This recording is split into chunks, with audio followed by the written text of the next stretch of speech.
Phobias are a fascinating part of the psyche. Some are completely understandable and possibly even evolutionary, as being scared of dangerous things and creatures is pretty beneficial for survival. But a question has eluded psychologists. How are phobias present in some people but not others? And can you condition a fear in a human test subject? This question would lead psychologist John B. Watson and his assistant graduate student Rosaline Rayner down a very ethically questionable path. Not only was experimenting on a human controversial, but the test subject would be a 9-month-old baby. Today we're looking at the controversial, heartbreaking and morally questionable baby Albert experiments. Welcome to the dark side of science.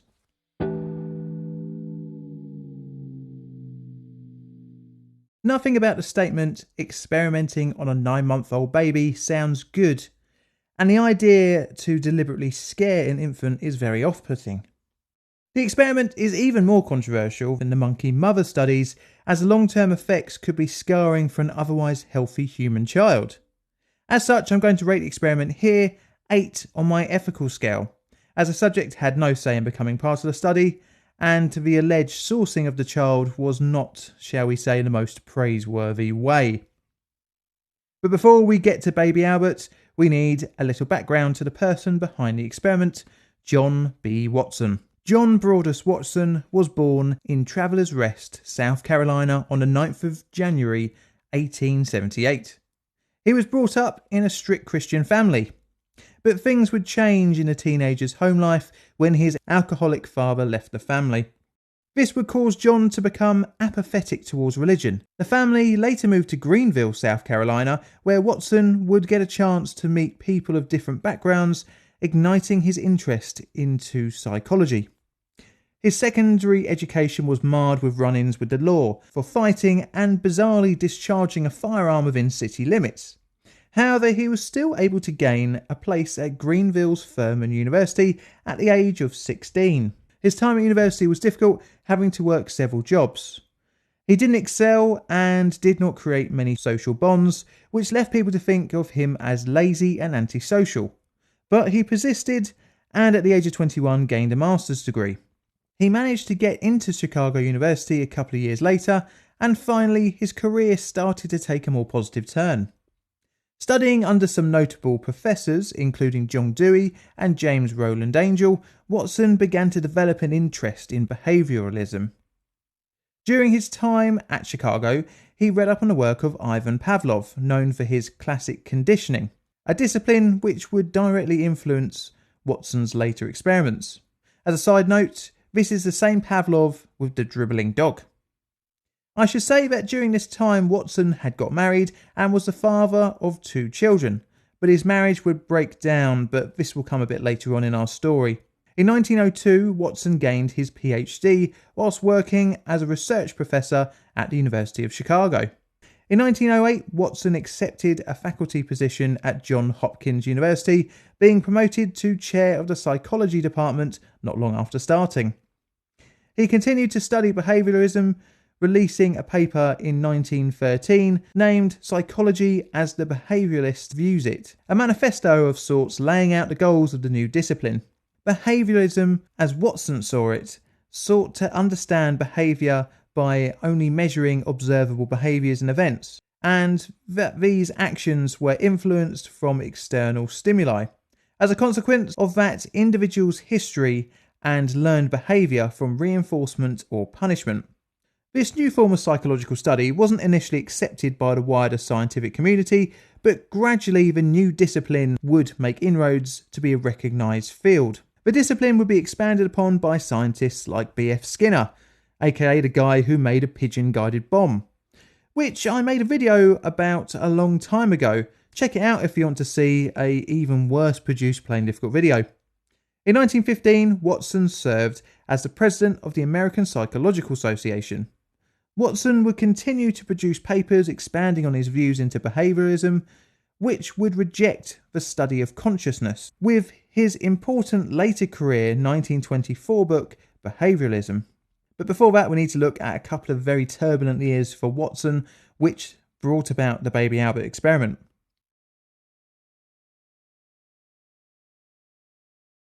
In 1919, Watson released a paper called A Schematic Outline of the Emotions.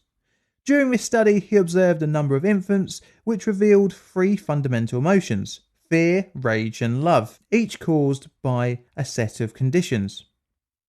Watson used various animals to observe the reaction from the test subjects. In most cases, especially when introduced to dogs and cats, the infants showed a neutral or an inquisitive reaction. But when introduced to a pigeon flapping its wings, most subjects showed surprise or even fear of the motion and sound. To induce fear, some of the test subjects were placed in a dark room or in a room on their own. Needless to say, the children became distressed. Now, these tests are pretty mild and generally yielded predictable results. But what if you can get an infant to fear something that had initially yielded a neutral response? For example, one of the cuddly animals from his 1919 study. This would be done by introducing a neutral stimulus, like a rabbit, with a scary stimulus, for example, from a loud banging sound. They tried to answer the following questions: that if a fear stimulus could be transferred to other animals or other inanimate objects. Once a fear had been conditioned in the test subject, they also went to find out for how long. Right, this is where the study, in my opinion, crosses the line, as the sourcing of the test subject and finding a parent willing to allow their child to be given a phobia would be understandably difficult. Baby Albert was a child of a wet nurse at the Harriet Lane Home, a paediatric facility on the Johns Hopkins campus. Now, it's not 100% known how Albert was found. Clearly, a major contributory factor was the convenience, as Harriet Lane was adjacent to the Phipps Clinic where Watson's infant laboratory was housed. There are 3 possible ways Watson got hold of Albert that have been considered. The first is through a paid study. The second is by using his connections at the hospital to coerce and allow access to the infant. And the final is from doing the experiment without the mother's knowledge. But we will never know 100% how Albert was found by Watson, and we don't even know if that is his real name. What we do know is that he was selected due to being a healthy, unemotional child who rarely cried. The experiment wasn't just conducted by Watson alone, but also one of his graduate students, Rosaline Rayner. I should say that his relationship with her had caused issues with his breaking down marriage by late 1919. At the start of 1920, and at 8 months and 26 days of age, baby Albert was entered into the study. Albert was observed reacting to a number of live animals, for example a rat, a dog, a rabbit and a monkey, and various inanimate objects including human masks, cotton and a burning newspaper. During the initial phase, Albert showed no elevated signs of distress or major reaction to the stimuli. What Watson and Rosaline did see was elevated distress when a metal bar was hit with a hammer, which created a large amount of noise, sending little Albert into a burst of tears. 2 months would go by after Albert's baseline observations before the experimental conditioning would begin. Watson and Rayner attempted to condition him to fear one of the items that had previously garnered a neutral response. A white rat was chosen to be an item to condition Albert's fear response. This was done by presenting the animal to the infant, and every time he touched it, the metal pole was hit with the hammer, creating the scary noise. It wouldn't take long for Albert to start to fear the cuddly animal, after 7 pairings of the rat and the noise in 2 sessions 1 week apart. Albert reacted with crying when the rat was presented subsequently with no loud noise, although he didn't seem as distressed when he was allowed to suck his thumb, which hints at a phobia not actually being created. A couple of weeks after the conditioning, Albert started to fear other similar items that shared similar characteristics with the rat. The generalised fear manifested whenever the family dog, a fur coat, some cotton wool, and even a Father Christmas mask was presented to the infant. A couple of weeks after that, Albert's fear of the rat had died down, including the response to the other similar items. This prompted Watson to recondition the infant by presenting the rat again with the loud noise. Each reconditioning would only take a few rounds of the scary noises, but what of the questions set out by the pair before the experiment? How long does the condition last? 31 days after no exposure to the test items, Albert was shown a rat, a coat and Santa mask. He again showed a fear response. Not long after the final experiment, Albert's mother withdrew her child from the study and left the hospital for good, leaving little trace of what happened to the test subject.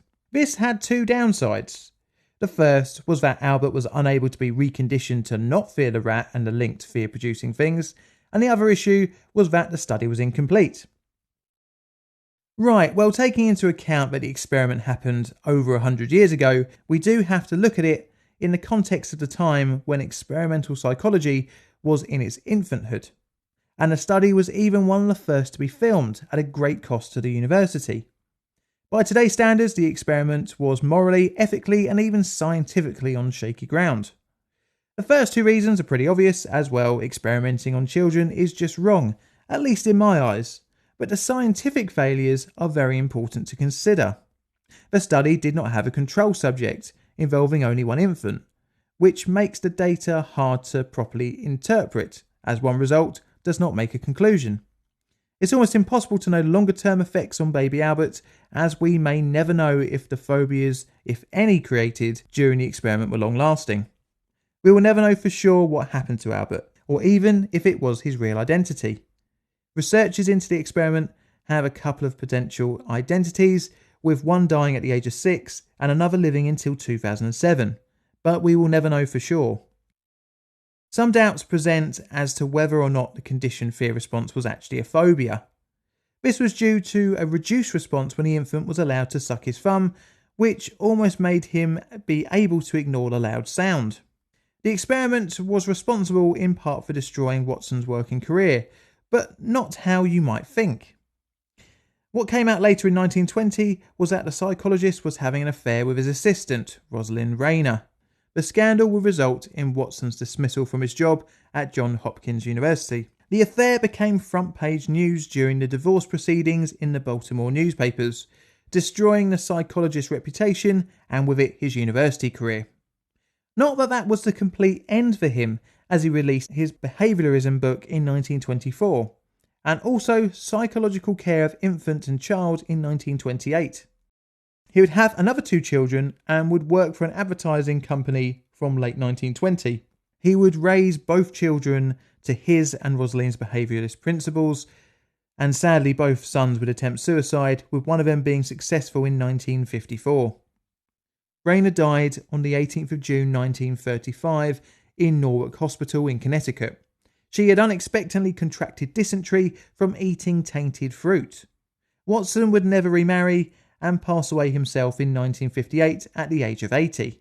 This is a Plaintiff Court production. All videos on the channel are Creative Commons Attribution Share Alike licensed. Plaintiff Court videos are produced by me, John, in a kind of sunny southeastern corner of London, UK. Help the channel grow by liking, commenting and subscribing. Check out my Twitter for all sorts of photos and odds and sods, as well as hints on future videos. I've got Patreon and YouTube membership if you fancy supporting the channel financially. And all that's left to say is thank you for watching.